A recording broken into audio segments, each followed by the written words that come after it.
Patayin niyo pa tumigil sa sigarilyo. Si Master na nagsasabi. Mataas na eh.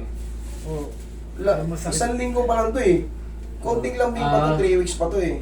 Pero sige, kung nandito ka na, di palambutin pa natin.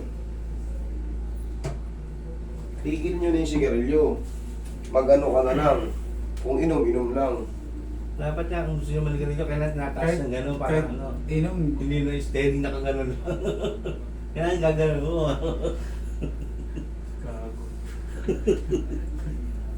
Kasi di ba may taas. Exercise mo, nataas mo na konti-unti.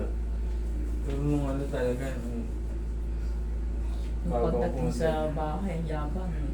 Ayaw ka naman, gagano susuntok-suntok pa eh.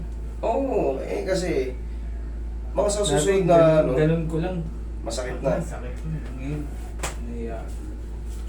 Pwersa mo na. Netitik na. Nagpitik.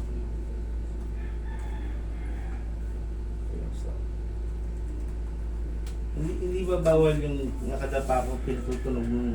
Hindi ah, depende sa ano. Depende sa pag... Kasi simula nung ginawa sa akin nung kasama ko sa trabaho, lagi ako pinagpapawisa. Bawal sa yun kasi may ano ka. Kaya nga pinataahon kita kagad saglit lang, gawa ng may peacemaker ka eh. Pag natulak kasi yan, hindi naman kasi kung sakto yung puso na sa gilid eh. Nandito yan halos sa gitna, ganbuhan no. Kaya nung tinulak ka eh, baka hindi naman therapist ba yung nagtulak sa'yo? Ano siya, hindi naman. Ano kaya lang mamunusun mag-ano. Relax lang. Kasama sa sarili nila. Okay, naka. Pwede naman kasi ganyan ginagawa ko rin. Pwede naman basta marunong lang. Pero Pero pag hindi ka dati hindi marunong, ako pinagpapawisan eh. Pero nung time na yun, nung simula na, nagpapawis na ako na maganda. Hoy, maganda. Sa blood circulation kasi yan, pag natanggal yung ano, natanggal yung mga compression, ginagawa ko yung mamaya pakikita ko sa'yo. Relax lang. Hindi, gumanda pala yung ano mo eh. Basta marunong yung ano, gagawa, okay yun. Ito, ganito yung nasabi mo. Ganyan. Ganyan. O yan o. Tumutunog. Tumutunog, di ba? Basta hindi tatamaan yung pinaka-spine. Nakatignan mo, nakabuka yung loob niyan. Kasi itong mga hililiit, hindi naman madidiin yung buong spine. Hindi lang pwedeng nakagaya para walang pwersa. Kailangan nakadiin lang. Pero yan, tumutunog yan. Okay, okay. Tsaka yung ganito, sa gilid lang din ng spine, hindi sa mismo ano. Kusa na yan ma-adjust. Direct to daro tayo. Kaya kasi. Ay, sa bahay. Kaya nga. Oh, dala ka niya sa com, sir. Pag lumamig sa com, di yung aplos-aplos ka ng balakang mo ron. Kaso, concept ko rin naman naman. Lagay sa dibdib yung kamay. Okay, relax na. Inhale. Exhale.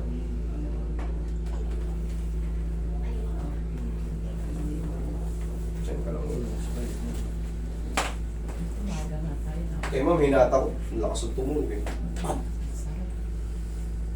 Kaya po ka.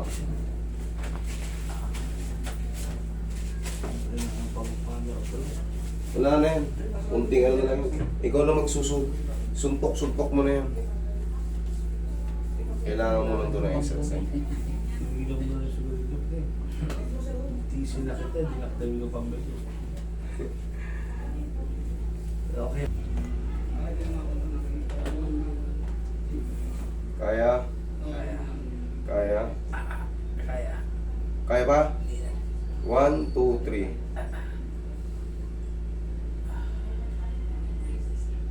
One, two, three. Mabilis lang ang stretching. Tapos, dire-diretso na yan. Kumbaga, pag na-stretch na yan,